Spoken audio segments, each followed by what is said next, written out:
एक जमाना था जहां सरखेज रोजा में बड़ी धूमधाम के साथ कृष्णोत्सव मनाया जाता था और बहुत बड़ी मात्रा में मनाया जाता था।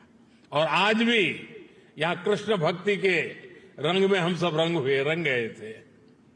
मैं सरखेज रोजा में होने वाले सालाना सूफी संगीत कार्यक्रम में शिरकत भी अवसर किया करता था। सूफी संगीत एक ऐसी साझी विरासत है जिसको हम सब मिलजुल कर जीते आए हैं। हम सब ऐसे ही बड़े हुए हैं। अभी यहां नजरे कृष्णा की जो प्रस्तुति हुई उसमें भी हमारी साझी विरासत की झलक दिखाई देती है। साथियों, जहान खुसरो के इस आयोजन में एक अलग खुशबू है। ये खुशबू हिंदुस्तान की मिट्टी की है। वो हिंदुस्तान जिसकी तुलना हजरत अमीर खुसरो ने जन्नत से की थी। हमारा हिंदुस्तान जन्नत का वो बगीचा है जहां तहजीब का हर रंग फला फूला है। यहां की मिट्टी के मिजाज में ही कुछ खास है। शायद इसलिए जब सूफी परंपरा हिंदुस्तान आई तो उसे भी लगा जैसे वो अपनी ही जमी से जुड़ गई हो। यहां बाबा फरीद की रूहानी बातों ने दिलों को सुकून दिया। हजरत निजामुद्दीन की महफिलों ने मोहब्बत के दिए जलाए। हजरत अमीर खुसरो की बोलियों ने नए मोती पिरोए और जो नतीजा निकला वो हजरत खुसरो के इन मशहूर पंक्तियों में व्यक्त हुआ। बन के पंछी भय बावरे, बन के पंछी भय बावरे, ऐसी बिन बजाई सांवरे, तार तार की तान निराली, जुम रही सब वन की डारी। भारत में सूफी परंपरा ने अपनी एक अलग पहचान बनाई। सूफी संतों ने खुद को महज मस्जिदों या खानकाहों तक सीमित नहीं रखा। उन्होंने पवित्र कुरान के हर्फ पढ़े तो वेदों के स्वर भी सुने। उन्होंने अजान की सदा में भक्ति के गीतों की मिठास को जोड़ी। और इसलिए उपनिषद, जिसे संस्कृत में एकम सत विप्राहा बहुधा वदंती कहते थे, हजरत निजामुद्दीन औलिया ने वही बात हर कौम रास्त राहे दिने व किबला गाहे जैसे सूफी गीत गाकर कही। अलग अलग भाषा, शैली और शब्द, लेकिन संदेश वही।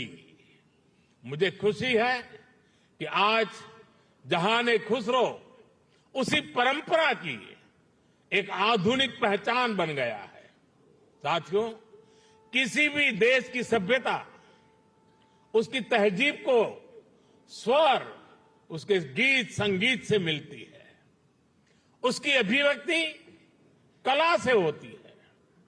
हजरत खुसरो कहते थे, भारत के संगीत में एक सम्मोहन है, एक ऐसा सम्मोहन कि जंगल में हिरण अपने जीवन का डर भूलकर स्थिर हो जाते थे।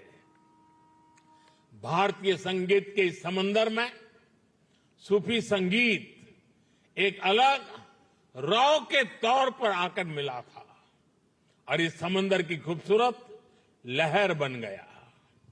जब सूफी संगीत और शास्त्रीय संगीत की वो प्राचीन धाराएं एक दूसरे से जुड़ी तो हमें प्रेम और भक्ति की नई कल सुनने को मिली।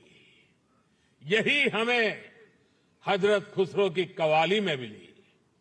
यही हमें बाबा फरीद के दोहे मिले, बुल्ले शाह के स्वर मिले, मीर के गीत मिले। यहां हमें कबीर भी मिले, रहीम भी मिले और रसखान भी मिले। इन संतों और औलियों ने भक्ति को एक नया आयाम दिया।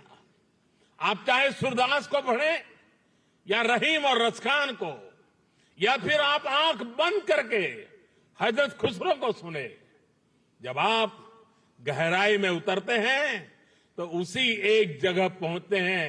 ये जगह है आध्यात्मिक प्रेम की वो ऊंचाई जहां इंसानी बंदी से टूट जाती है और इंसान और ईश्वर का मिलन महसूस होता है। आप देखिए, हमारे रसखान मुस्लिम थे, लेकिन वो हरिभक्त थे।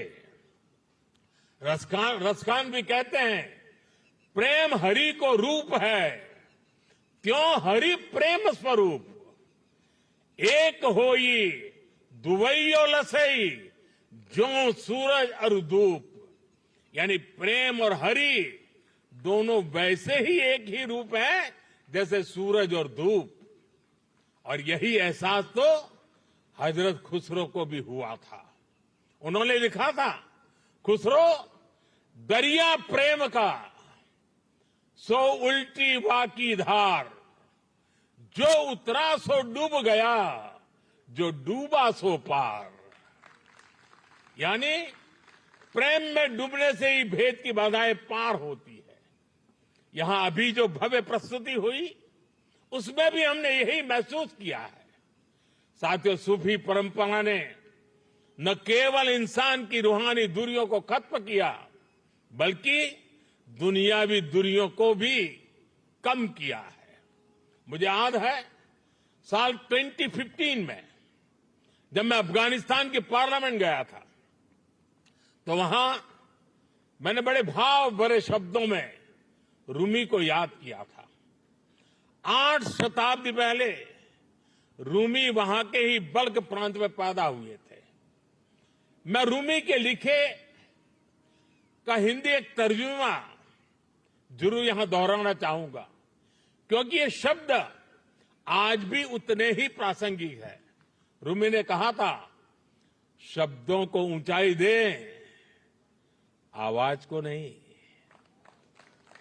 शब्दों को ऊंचाई दे, आवाज को नहीं, क्योंकि फूल बारिश में पैदा होते हैं, तूफान में नहीं। उनकी एक और बात मुझे याद आती है। मैं थोड़ा देशज शब्दों में कहूं तो उसका अर्थ है, मैं ना पूरब का हूं ना पश्चिम का, ना मैं समंदर से निकला हूं और ना मैं जमीन से आया हूं। मेरी जगह कोई है ही नहीं। मैं किसी जगह का नहीं हूं, यानी मैं सब जगह हूं। ये विचार, ये दर्शन वसुधैव कुटुंबकम की हमारी भावना से अलग नहीं है। जब मैं दुनिया के विभिन्न देशों में भारत का प्रतिनिधित्व करता हूं, तो इन विचारों से मुझे ताकत मिलती है। मुझे याद है जब मैं ईरान गया था, तो ज्वाइंट प्रेस कॉन्फ्रेंस के समय मैंने वहां मिर्जा गालिब का एक शेर पढ़ा था, जनुनत गर्बे नफ्से खुद तमाम अस्त, जे काशी पाबे काशान निम गाम अस्त। यानी जब हम जागते हैं तो हमें काशी और काशान की दूरी केवल आधा कदम ही दिखती है। वाकई आज की दुनिया के लिए, जहां युद्ध मानवता का इतना बड़ा नुकसान कर रहा है, वहां ये संदेश कितने काम आ सकता है। साथियों, हजरत अमीर खुसरो को तृतीय हिंद कहा जाता है। भारत की तारीफ में, भारत से प्रेम में उन्होंने जो गीत गाए हैं, हिंदुस्तान की महानता और मनमोहकता का जो वर्णन किया है, वो उनकी किताब नू सिफहर में देखने को मिलता है। हजरत खुसरो ने भारत को उस दौर की दुनिया के तमाम बड़े देशों से महान बताया। उन्होंने संस्कृत को दुनिया की सबसे बेहतरीन भाषा बताया।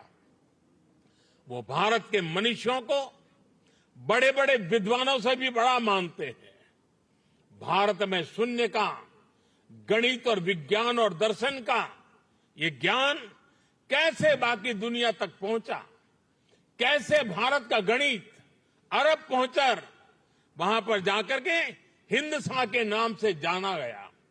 हजरत खुसरो न केवल अपनी किताबों में इसका जिक्र करते हैं, बल्कि उस पर गर्व भी करते हैं।